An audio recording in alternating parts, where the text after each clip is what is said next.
Internet Addiction by Greg Valentine and Linessa Zuniga. How familiar is this image to you? Have you ever found yourself watching a movie and wanting to check your email or phone? Have you been in class and found yourself browsing through Facebook or other social media sites instead of paying attention? Does not having access to your phone or computer for several hours make you anxious? If so, you may be addicted to the internet.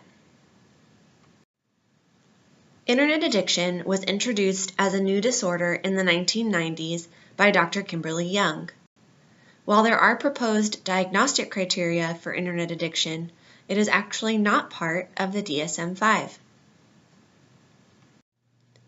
The Internet Addiction Test measures the severity of self-reported compulsive use of the internet for adults and adolescents.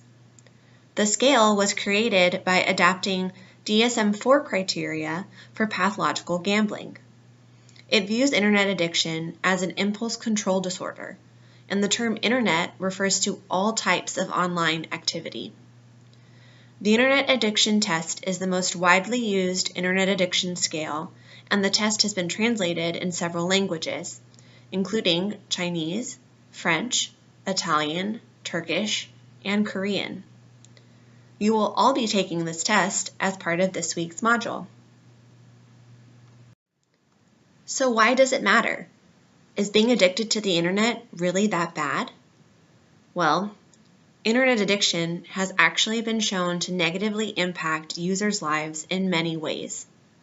In a recent study looking at internet addiction in university students in the United States, they found that sleep deprivation, academic underachievement, failure to exercise, negative affective states, and decreased ability to concentrate were all frequently reported consequences of internet overuse. In particular, social media sites likely play a large role in the negative consequences of internet addiction. One study, published in the American Journal of Epidemiology in 2017, showed that increased quantity of time spent on Facebook was linked to decreased well-being. This includes not only mental health, but also life satisfaction and physical health. This is significant, especially when you think about the average amount of time spent on social media sites by users in the US every day, near 2 hours. Facebook takes the lead, with users spending an average of 35 to 50 minutes on the site daily. This is closely followed by YouTube, with an average daily usage time of 40 minutes. In addition to the negative effects already discussed, internet overuse can also lead to digital dementia. Digital dementia is a term coined by Dr. Manfred Spitzer, a German psychiatrist. It is described as an overuse of digital technology, resulting in the deterioration of short-term memory pathways. This concept was actually introduced in a previous module on whether or not Google was making us smarter or more stupid. Spitzer proposed that our short-term memory deteriorates if it is not utilized, and overusing digital technology prevents utilization of our short-term memory. A great example of this is relying on Google to answer all our questions instead of trying to remember things ourselves. At first glance, having a computer or smartphone is like having the world at your fingertips.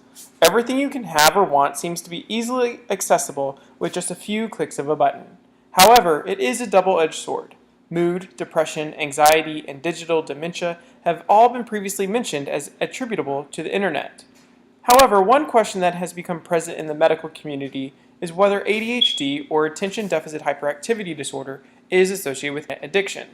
A systematic review conducted by Wang and colleagues published in BMC Psychiatry just this past year in 2017 found that individuals with internet addiction were associated with more severe symptoms of ADHD, and males were associated with internet addiction more so than females. Interestingly, they did not find a correlation between age and internet addiction. These findings suggest that ADHD is associated with internet addiction, but it does not mean that internet addiction causes ADHD or that ADHD causes internet addiction. It is merely an association. Regardless, individuals that have been diagnosed with either internet addiction or ADHD need to be monitored for the other condition developing in them. So what can be done to prevent internet addiction? Interestingly, apps have been developed to help reduce internet addiction and improve productivity. Some examples of these are Flora, Quality Time, and Stay on Task apps that can be downloaded on the App Store, some for free and some for a nominal fee. But do these apps work? This will be a topic of this week's discussion. We will try out one or more of these apps and discuss if these are effective in preventing internet addiction and promoting productivity. We will also evaluate how they affect our mood. Do they decrease anxiety and depression, or do they make us more frustrated because we cannot access the internet? Another thing we will ponder is whether we need to go on a digital diet. We will hear a TED Talk discussing the importance of a digital diet, which will delve further into what can be done to prevent internet addiction. Technology, the internet, and its usage is ever expanding. Younger and younger generations are finding themselves in front of electronics and technology now more than ever. Although internet addiction is not a DSM-5 official diagnosis, it potentially could become one in the near future, given the expanding medical literature and the increasing concern about its effects in people all over the world. Digital dementia, anxiety, and mood disorders, such as depression, are attributed to the internet addiction. Many teens find themselves being pulled into the world of internet. Children, adolescents, and even adults who have been previously diagnosed with ADHD are found at higher rates of internet addiction and, thus, are a key demographic for evaluating for this disorder. Families find themselves sitting behind screens more and more, which can negatively affect their family relationships. But by being aware of this ever-pressing and increasing disorder, we can help combat it and even prevent it from occurring. This week, we will explore this topic more in depth.